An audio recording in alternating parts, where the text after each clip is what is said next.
Today we are going to discuss about the electric discharge as well as lightning. So let's start the topic. First one, that is the electric discharge. What do you mean by the electric discharge? So let's see.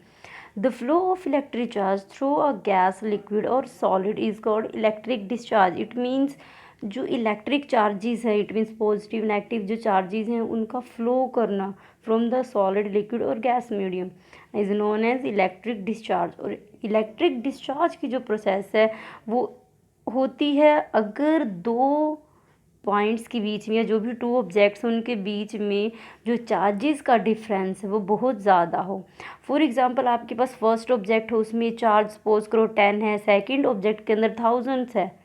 So in that case यहाँ पर जो electric charges के बीच का जो difference है वो बहुत ज़्यादा है. बहुत ज़्यादा होने की वजह से क्या है, जो इलेक्ट्रिक डिस्चार्ज है वो इसमें होना पॉसिबल है. So next one, that is the lightning. Lightning is also an example of electric discharge. How is it? So let's see how lightning has occurred and what are the importance and what are the basic reasons of the lightning. So first point, that is the lightning. The study of lightning through the famous kite experiment was conducted by the Benjamin Franklin to uncover the nature of lightning. So first time जो lightning के लिए experiment किया गया था, या जो first famous experiment है lightning के केस में, वो काइट एक्सपेरिमेंट है आपका, जिसे बेंजामिन फ्रैंकलिन ने कंडक्ट किया था ये जानने के लिए कि जो लाइटनिंग होती है उसका नेचर कैसा है. Franklin with the help of his son flu a kite during a thunder storm. Franklin अपने बेटे के साथ थे और अपने बेटे की हेल्प से वो काइट को थंडर स्टॉर्म, यानी कि उस दिन का जो वेदर था वो बहुत ख़राब था. उस दिन थंडर स्टॉर्म यानी कि बहुत ज़्यादा बिजली कड़क रही थी, आंधी तूफान जैसा मौसम था. And attach the string of the kite to a key. तो उन्होंने जो काइट फ्लू कर रहे थे उस काइट के की जो थ्रेड थी उसके साथ उन्होंने एक की को कंडक्ट किया था, एक की को उन्होंने ऐड किया हुआ था. प्लस उन्होंने क्या किया था, उन्होंने एक डिवाइस लिया था जिसका नाम था लीडेनजार. लीडेनजार बिल्कुल वैसा ही था जैसे हम आज के टाइम में इन्वर्टर्स की बैटरीज यूज़ करते हैं. He found that electric spark appear when he brought his hand near the key. तो उन्होंने देखा कि जो इलेक्ट्रिक स्पार्क था, यानी कि जो बिजली चमकने जैसी कह सकते हो जो कंडीशन थी वो उन्हें देखने को मिलती थी जब वो अपने हाथों जो इलेक्ट्रिक की थी, जो उनके हाथों में जो इलेक्ट्रिक की थी, जब उसके पास लेके जाते थे. So he found that electric spark appear when he brought his hand near the key, यानी कि जैसे ही वो अपने हाथों को की के पास लेके जाते थे उन इलेक्ट्रिक डिस्चार्ज जैसी कंडीशन, या फिर कह सकते हो इलेक्ट्रिक स्पार्क यानी बिजली चमकने जैसी एक फिनोमिना या एक सडन इवेंट अपीयर होता हुआ नज़र आता था. He concluded that lightning was nothing but an electrical discharge and the phenomena of electricity. So उन्होंने ओवरऑल अपने एक्सपेरिमेंट का कंक्लूज़न क्या निकाला, उन्होंने कंक्लूज़न ये निकाला कि जो लाइटनिंग है वो ज़्यादा कुछ तो नहीं, बट यस ये एक तरह का इलेक्ट्रिक डिस्चार्ज है. एंड जो इलेक्ट्रिसिटी है वो इसी फिनोमिने से प्रोड्यूस होती है, या जो फ्लो ऑफ चार्जेस है वो लाइटनिंग के अंदर भी होता है. So this is all about the experiment. Let's see about the what is the actual meaning of lightning. A sudden and large discharge of electrostatic charge that are developed in the cloud during a storm is called lightning. So lightning क्या होती है? lightning एकदम से large amount में charges का discharge होना, यानी कि चार्जेस का एक पॉइंट से दूसरे पॉइंट पर मूव आउट करना सडनली. और ये जो चार्जेस हैं, या आप कह सकते हो ये जो इलेक्ट्रिकल डिस्चार्ज हो रहा है वो क्लाउड्स के अंदर अगर हो तो उस प्रोसेस को हम लाइटनिंग कहते हैं. बच्चे यहाँ पर एक वर्ड दिया गया है, that is the electrostatic charge. Electrostatic charge ऐसा चार्ज होता है जिनकी पोजीशन फिक्स होती है, यानी कि जो चार्जेस जहाँ जनरेट हुआ है वो उसमें मूवमेंट नहीं होगी, वो फ्लो नहीं करेगा। ये एकदम से क्लाउड के अंदर जब ये जनरेट होता है तो सडनली ये एकदम से अर्थ के ऊपर डिस्चार्ज कर दिया जाता है, या फिर एक ऑब्जेक्ट से दूसरे ऑब्जेक्ट के अंदर जब डिस्चार्ज किया जाता है, अगर आपका ऑब्जेक्ट क्लाउड है तो उस केस में हम क्या कहते हैं, इस प्रोसेस को लाइटनिंग कहते हैं। We already learned in 7th that during a thunderstorm the air current move upward whereas the water droplets move downward.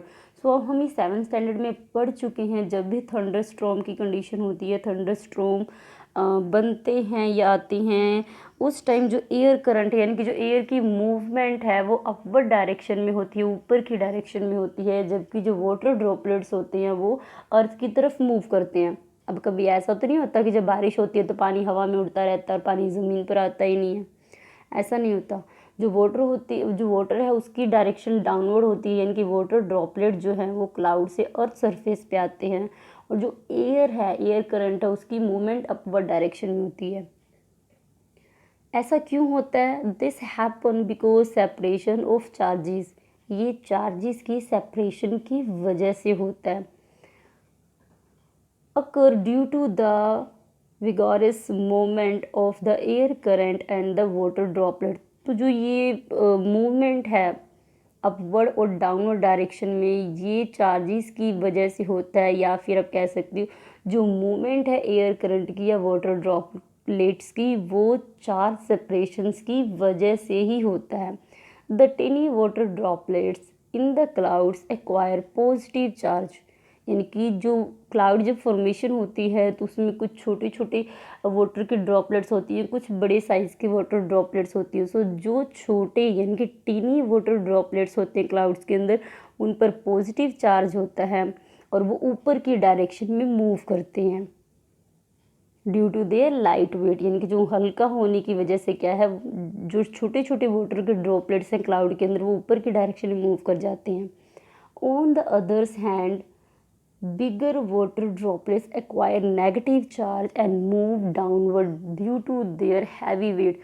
सो जो आपके पास क्लाउड के अंदर जो बड़ी बड़ी वाटर ड्रॉपलेट्स हैं या जो लार्जर साइज़ के वाटर ड्रॉपलेट्स होते हैं, उन हैवीनेस की वजह से या नेगेटिव चार्ज की वजह से वो डाउनवर्ड डायरेक्शन में मूव करते हैं। Thus the upper region of the cloud become positively charge and lower region cloud become negatively charged। positive charge also get accumulate near the ground। सो यहाँ का आपको ये बताया गया है कि जो वाटर ड्रॉपलेट्स की मूवमेंट की वजह से क्लाउड के अंदर जो क्लाउड का अपर पोर्शन होता है उस पर पॉजिटिव चार्ज आता है। सपोज करो आपके पास ये क्लाउड है, इसमें क्या है, जो वाटर की लाइट ड्रॉपलेट्स हैं, हल्के ड्रॉपलेट्स हैं वाटर की, या छोटे छोटे ड्रॉपलेट्स हैं, वो ऊपर की डायरेक्शन में मूव करते हैं, और जो अपर साइड का क्लाउड होता है वहाँ पर पॉजिटिव चार्ज जनरेट हो जाता है, क्योंकि जो स्मॉलेस्ट वाटर ड्रॉपलेट्स होते हैं वो पॉजिटिव चार्ज को कैरी करते हैं। सेकेंडली, जो हैवी वाटर ड्रॉपलेट्स होते हैं वो क्लाउड की डाउनवर्ड यानी कि नीचे की साइड डेवलप होना या नीचे की साइड मूव करते हैं, क्योंकि इनका जो वेट होता है वो काफ़ी हैवी होता है। हैवीनेस की वजह से या फिर नेगेटिव चार्ज की वजह से ये नीचे की डायरेक्शन में मूव करना शुरू कर देते हैं। तो जो आपके क्लाउड हैं उनके ऊपर वाले हिस्से में पॉजिटिव चार्ज होता है, क्योंकि वहाँ पर हल्के छोटे वाटर ड्रॉपलेट्स होते हैं, और जो नीचे वाला हिस्सा है आपका क्लाउड का वहाँ पर नेगेटिव चार्ज होता है, क्योंकि उस रीजन में वाटर ड्रॉपलेट का साइज़ काफ़ी बड़ा होता है, प्लस वो नेगेटिव चार्ज को एक्वायर कर लेते हैं, नेगेटिव चार्ज को गेन कर लेते हैं, जिसकी वजह से इनका जो वेट होता है थोड़ा हैवी हो जाता है। सेकेंडली, आपको ये बताया गया है कि ये जो हैवी नेगेटिव चार्ज है ये अर्थ सरफेस के ऊपर पॉजिटिव चार्ज जनरेट कर सकता है, यानी कि एक्यूमुलेट करता है पॉजिटिव चार्ज, यानी कि इस नेगेटिव चार्ज की वजह से जो क्लाउड के अंदर आपका नेगेटिव चार्ज है, इस नेगेटिव चार्ज की वजह से अर्थ सरफेस के ऊपर पॉजिटिव चार्ज एक्यूमुलेट हो जाता है या फिर पॉजिटिव चार्ज बनना शुरू हो जाता है। When enough charge get accumulate, यानी कि जब एक सफिशिएंट अमाउंट में जो चार्ज है अर्थ सरफेस के ऊपर या क्लाउड्स के अंदर जनरेट हो जाता है। The electrical discharge from the cloud to the ground take place. So cloud से क्या है, क्लाउड के अंदर जो पॉजिटिव चार्ज बना है आपका, जो अपर वाले पोर्शन में पॉजिटिव चार्ज बना था, सॉरी अपर वाले पोर्शन में जो आपके पास नेगेटिव चार्ज बना था क्लाउड्स के अंदर, ये क्लाउड का नीचे वाला हिस्सा जिसमें नेगेटिव चार्ज जनरेट हुआ था, और क्लाउड का जो अपर पार्ट था उसमें पॉजिटिव चार्ज जनरेट हुआ था। सो इस नेगेटिव चार्ज की वजह से क्या है, जो अर्थ सरफेस है उसके ऊपर भी चार्ज जनरेट होना स्टार्ट हो जाता है या फिर एक्यूमुलेट होना शुरू हो जाता है। और अर्थ सरफेस के ऊपर जब सफिशिएंट अमाउंट में पॉजिटिव चार्ज जनरेट हो जाता है, सो उसके इस केस में भी क्या होता है, जो इलेक्ट्रिक चार्ज है यानी कि जो नेगेटिव चार्ज है वो अर्थ की तरफ मूव करना स्टार्ट कर देता है। इसी प्रोसेस को हम बोलते हैं lightning. Lightning is also accompanied by a loud sound is called thunder. यानी कि जब लाइटनिंग के साथ साथ, यानी कि जब बिजली चमकती है अगर उसके साथ साथ साउंड भी आती है तो उस फिनोमिना को हम थंडर कहते हैं। Next one that is the sudden increase in pressure and temperature due to the lightning. जब भी लाइटनिंग होती है सडनली टेम्परेचर और प्रेशर उस एरिया का बढ़ जाता है जिस एरिया में लाइटनिंग होती है। इसकी वजह से होता क्या है, cause the air to heat up and expand around the lightning. तो इसकी वजह से जो एयर है, लाइटनिंग की वजह से एयर का टेम्परेचर बढ़ जाता है, एयर गर्म होकर ऊपर की तरफ मूव करती है।